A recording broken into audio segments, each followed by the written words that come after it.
ஆண்டவரும் நிச்சயமாக இயேசு கிறிஸ்துவ நாமத்தினாலே உங்களை வாழ்த்துக்கிறேன். கர்த்தர் நல்லவராக இருக்கிறார். எனக்கு அருமையானவர்களே, இந்த காலை வேளையில் எசேக்கியேல் 33வது அதிகாரம் 31வது வசனத்தில் இப்படியாக நமக்கு எழுதி கொடுக்கப்பட்டிருக்கிறது. ஜனங்கள் கூடி வருகிற வழக்கத்தின்படி உன்னிடத்தில் வந்து உனக்கு முன்பாக என் ஜனங்கள் போல் உட்கார்ந்து உன் வார்த்தைகளை கேட்கிறார்கள், ஆனாலும் அவர்கள் அவைகளின்படி செய்கிறதில்லை. அவர்கள் தங்கள் வாயினால் இன்பமாய் பேசுகிறார்கள், அவர்கள் இருதயமோ பொருளாசையை பின்பற்றி போகிறது. இதோ நீ இனிய குரலும் கீத வாத்தியம் வாசிப்பதில் சாமர்த்தியம் உடையவன், பாடும் இன்பமான பாட்டுக்கு சமானமாய் இருக்கிறாய்.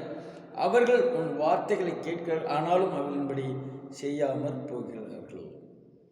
எனக்கு அறிவான இந்த நாட்களில் எல்லாரும் நல்ல வசனத்தை கேட்கிறார்கள் அல்லது ஆலோசனை கேட்கிறார்கள், கூடி வருகிற வழக்கத்தின்படி வருகிறார்கள்,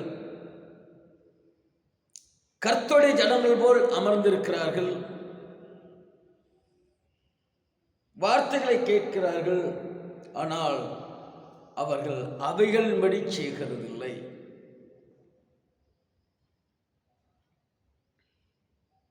இன்னைக்கு ஜனங்களுக்கு வார்த்தை கேட்க இன்பமாக இருக்கிறது, பாடலை கேட்க இன்பமாக இருக்கிறது, மனதிலே மன ரம்யமான ஒரு சூழ்நிலையிலே பாடல் பாடும் பொழுது ஒரு ஆறுதல் இருக்கிறது என்று சொல்லிக் கொள்கிறார்கள்.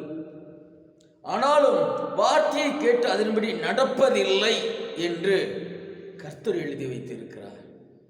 இந்த காலங்களிலும் அது பொருந்தும். எனக்கு அது மனவில்லை. எசேக்கியேல் தீர்க்கதரிசியின் வழியாக பேசின கர்த்தர் இந்த நாட்களில் நம்மோடு பேச அவர் போதுமானவராய் இருக்கிறார்.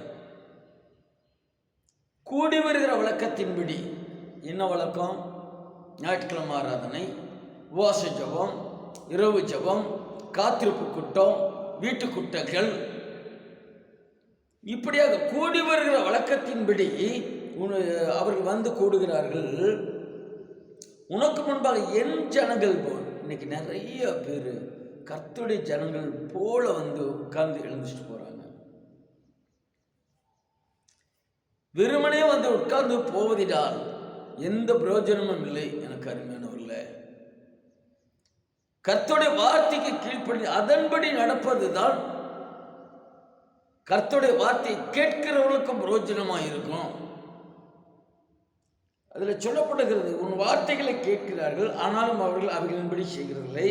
அவர்கள் தங்கள் வாயினாலே இன்பமாய் பேசுகிறார்கள். நீங்கள் நிறைய பேர் இன்னைக்கு விழுந்து போவதற்கு காரணம், இன்பமாய் ஜனங்களை பேசி ஆதாயப்படுத்தி கர்த்தருக்கு நேராக நடத்தாமல் தங்களுக்கு நேராக தங்களுக்கு ஆதாயம் உண்டாகும்படியாய், தங்களுக்கு பிரயோஜனம் உண்டாகும்படியாய், தங்களுக்கு பணத்தை அவர்கள் பெற்றுக்கொள்ளும்படியாய் அல்லது வேறு பொருட்களை பெற்றுக்கொள்ளும்படியாய் இன்பமாய் பேசுகிறார்கள்.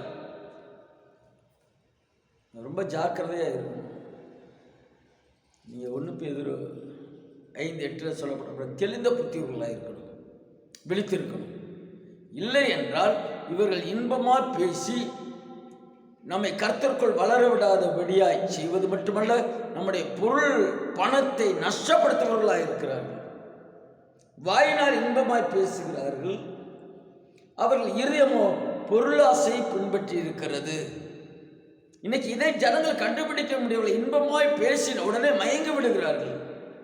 ஆறுதலாய் 4 வார்த்தை பேசின உடனே மயங்கி விடுகிறார்கள். உடனே இருக்கிற பணம் பொருள் அள்ளி கொடுத்து கொண்டு இருக்கிறார்கள். அவர்கள் இதயமோ பொருளாசை பின்பற்றி போகிறது. பணத்தாசை எல்லா தீமைக்கு வேறு சொல்லப்படுகிறது. எனக்கு அருமையானவர்களே, வசனத்தை கேட்கிறவர்களா இருக்கணும். கேட்கிறது மட்டுமல்ல, அதன்படி நடக்கிறவர்களாய் இருக்கணும்.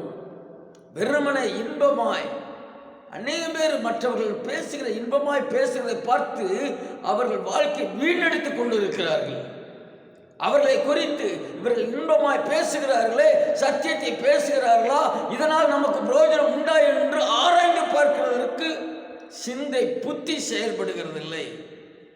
எனக்கு அருமையான இனி நாட்கள் இல்லை. கர்த்தராகிய இயேசு சீக்கிரத்தில் வரப்போகிறார். அவர் வந்த நோக்கம் நிறைவேற வேண்டும், சித்த நிறைவேற வேண்டும். எனவே வார்த்தையை கேட்டு அதன்படி வாழ பிரயாசப்படுவோம். இன்பமாய் பேசுகிறவர்கள், பணத்தாசைக்காக வந்து பேசுகிறவர்கள், இவர்களெல்லாம் கண்டுபிடித்து விலகி சத்தியத்தை சத்தியமாக அறிவிக்கிறவர்களும், கண்டித்து அறிவிக்கிறவர்களும், உணர்த்துகிறவர்களும் இருக்கிற அந்த வார்த்தை பேசுகிறோடு ஐக்கிய வைத்துக் கொள்ளுங்கள்.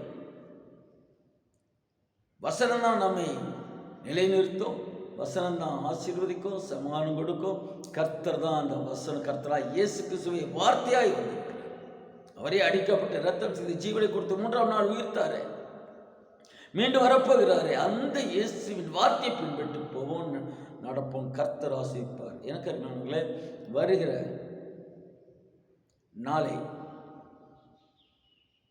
15/2/2025 விடுதலை உபவாச ஜெபம், லிபனோன் ஜெபத்தோட்டம், பால்பண்ணை bus stop, Sirumalai road, Rendalaipparai, Dindigul என்கிற இந்த விலாசத்தில் விடுதலை உபவாச ஜெபம் இருக்கிறது. இந்த பிசாசின் பிள்ளையை சிக்கிக் கொண்டிருக்கள், பிள்ளை சுனியத்தில் தீராத வியாதி உள்ளவர்களை அழைத்துக் கொண்டு வார்கள். கர்த்தர் விடுவிக்கிறது உங்கள் கண்கள் காணும். பஸ் திண்டுக்கல்லிருந்து 9:15 10:15 இருக்கிறது. அல்லது பிரிவிலே 1A இதில் கோபால்பட்டி போகிற பஸ் எல்லாம் பிரிவில் இறங்கி நடந்தும் வரலாம். வாருங்கள், இணைந்து ஜெபிப்போம், கர்த்தர் ராஜ்யம் கட்டுவோம். கர்த்தர் ஆசீர்வதிப்பாராக. ஆமென்.